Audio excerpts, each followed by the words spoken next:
Alright guys, my name is MetaGoblin. Today we're discussing one very simple thing. Should you reroll to a Draenei in TBC Classic? By the way guys, it is that time of the month again where I ask people to check if they are subscribed to the channel, because YouTube likes to randomly unsubscribe people, so please subscribe if you want to help out the channel and want to see more content like this coming very soon. So a few people have been asking me this question, particularly when it comes to the topic of playing a priest in TBC Classic. So let's take a little look at some of the priest racials. That's my old stream there.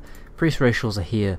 So the Draenei one, Symbol of Hope, this is the big one. Greatly increased the morale of party members, given 33 mana, which is 333 at max level, for every 5 seconds for 15 seconds 5-minute cooldown. So this equals about 1k mana per person in your party over the course of 15 seconds. So technically this is probably the best PvE racial that you can get, but I don't think it's really worth re-rolling for, particularly if you already have a priest that's either a dwarf or a human, or if you want to prepare for TBC and get a class, a priest to level 60, getting with some decent gear for TBC.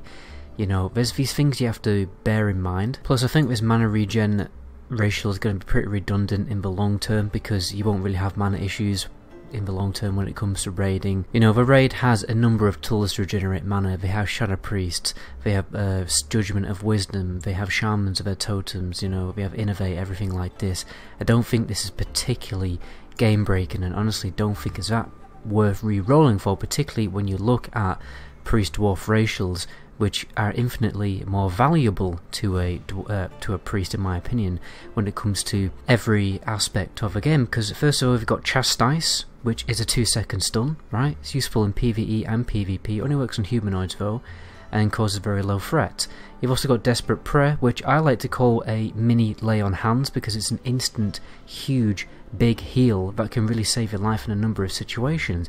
And then on top of that, you've got Stoneform, which is really good for countering rogues because it reduces poisons, removes poisons and things like that. I also think Dwarf is the best priest when it comes to overall racials, if you really care about that thing. But obviously, the more important thing is really like the looks of your character. Honestly, the only perk I can see to re-rolling in TBC Classic is, you're going to be a very unique player, because you're probably going to be one of the very few Draenei priests or Draenei mages, Draenei warriors on your server, if not in the entire world. Another thing to bear in mind, if these races do come out early and you're not particularly bothered about preferring for TBC like right now, meaning tomorrow, then it may also be an option for you.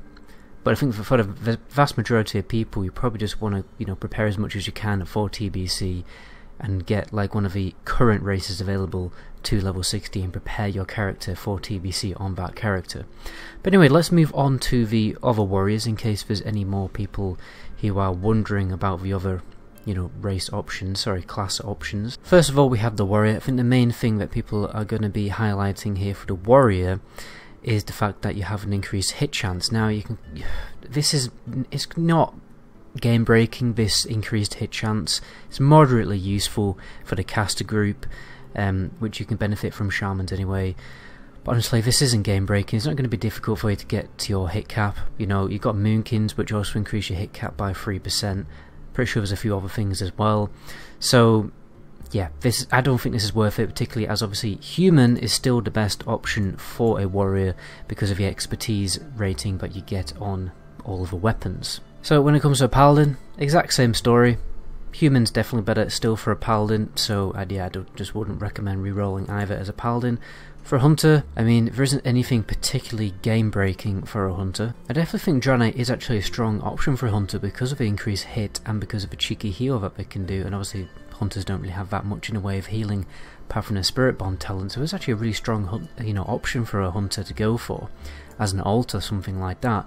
But I don't think the racials are significant enough to justify a total reroll when TBC turns up. When it comes to shaman, obviously you have absolutely no choice. But lastly, we have the mage. I still think mage is a pretty strong option because again, mages don't have, I'm pretty sure, have 0 healing abilities, even from talent actually.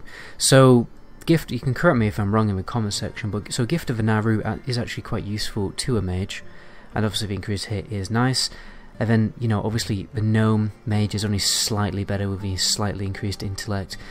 But overall, I think probably human's going to be the best option, particularly for PvP, because of talent ratios like perception. So anyway, let's conclude. This is a very long video for me to just say no, but you know what I mean.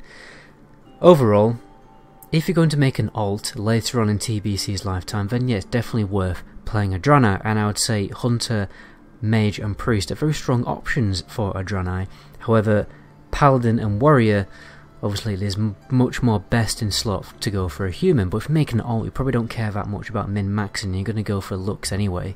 And obviously, making a Draenei of any of the other classes other than a Shaman is definitely going to make you stand out on your server, particularly if you do it at launch.